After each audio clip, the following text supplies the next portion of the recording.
즐거운 명절 보내셨나요? 가족들과 건강한 휴일을 보내기 위해 장을 많이 봐놨지만 언제나처럼 먹는 양은 정해져 있고 음식들이 많이 남게 되는 건 어쩔 수 없나 봅니다. 필요한 만큼 산다고 하는데도 사용하고 남은 식재료들이 많은데요. 냉동실에 넣어서 보관하자니 영양소가 파괴되는 건 아닌가 걱정되고 냉장고에 보관하다가는 금세 물러지거나 곰팡이가 생기게 되어버립니다. 그런데 식재료 중 상온이나 냉장보다 냉동실에 보관해야 더 좋은 식품들이 있다는 사실을 알고 계셨나요?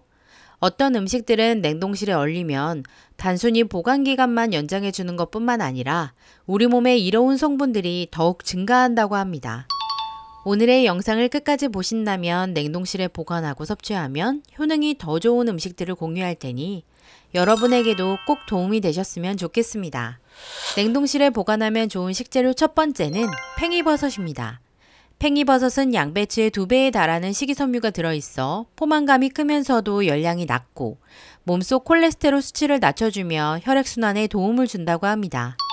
또한 팽이버섯은 버섯 중에서도 지방연소를 촉진하는 키토산이 가장 많다고 하는데요. 하지만 팽이버섯의 세포벽이 단단한 탓에 일반적인 조리법으로는 이 영양소를 충분히 섭취할 수 없다고 합니다.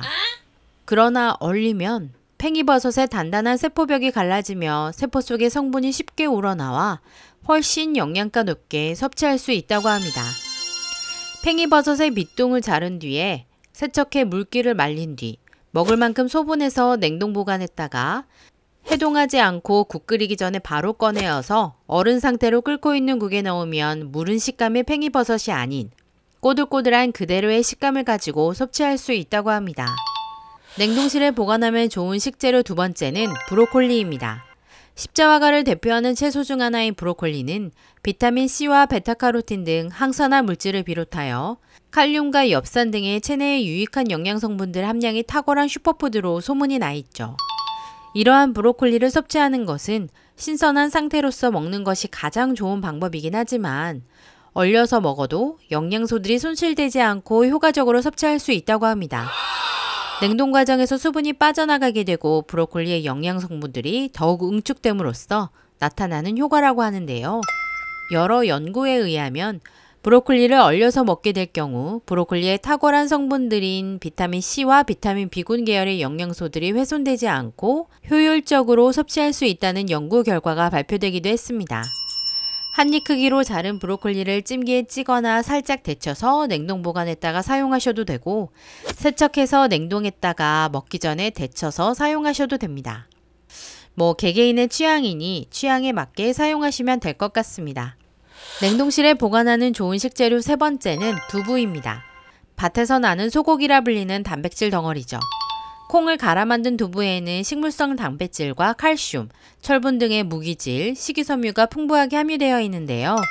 두부를 얼리면 생으로 먹을 때보다 더 많은 단백질을 섭취할 수 있다고 합니다. 생두부의 단백질 함량은 100g당 7.8g인데 얼린 두부는 100g당 50.2g으로 생두부의 약 6배의 함량이 됩니다. 이는 두부 속 수분이 빠져나가고 단백질 같은 영양성분은 입자가 커서 빠져나가지 못하고 응축되기 때문이죠. 얼리면 수분이 줄어 밀도가 높아져서 식감은 쫄깃하고 간은 더 잘 배게 되고 두부는 성인병과 암 예방에 큰 효과가 있으니 얼려서도 많이 드시면 좋겠습니다. 실제로 중국에서는 두부를 냉동 보관해서 꽁꽁 얼린 게 흔하다고 하는데요. 우리 마라탕이나 허거 먹을 때도 얼린 두부 재료가 있는 건 보셨을 겁니다. 드셔보시면 어떤가요? 씹을 때마다 국물즙이 빠져나오는데 정말 맛있지 않던가요? 이처럼 드시고 싶으면 두부가 물에 잠길 정도로 충분하게 담가서 냉동 보관한 다음 먹을 때 전자레인지에 3-4분 정도 가열한 후에 찌개나 국물류에 넣으면 끝입니다.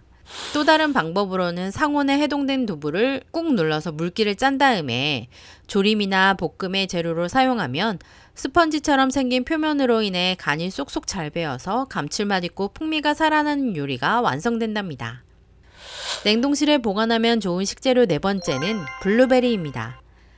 블루베리는 비타민과 미네랄뿐만 아니라 활성산소가 몸에 축적되는 것을 방지해서 노화, 단백질 손상 등에 막아주는 안토시아닌이 풍부하게 함유되어 있습니다. 안토시아닌은 냉동에도 손실되지 않고 장기간 유지되는 특징이 있다고 하는데요. 미국 사우스 다코타 주립대 연구에 따르면 블루베리를 얼리면 작은 얼음 결정이 세포막을 분해해서 안토시아닌의 용출을 도와주는 역할을 한다고 발표했습니다. 게다가 블루베리는 상온에 보관할 경우 햇빛에 의해 비타민이 손실되는데 수확 후 바로 냉동 과정을 거치면 항산화 성분인 비타민 C를 효과적으로 섭취할 수 있었다는 연구 결과도 있는데요.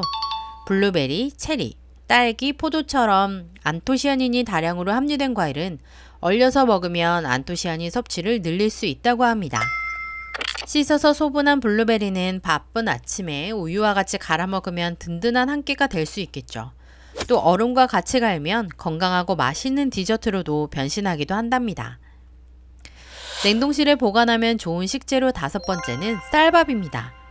전기밥솥에 쌀밥을 해서 먹은 후에 남은 밥은 보온으로 많이들 두시는데요. 생각지도 않은 외식이 잦아진다면 밥솥에 밥이 오래 있을 경우 밥이 말라 너무 꼬들해지거나 냄새가 나는 경우도 있죠. 갓 지은 밥을 먹을 만큼 떠놓은 후 남은 밥을 소분해서 냉동실에 얼리면 밥이 식으면서 저항성 전분 함량이 높아집니다.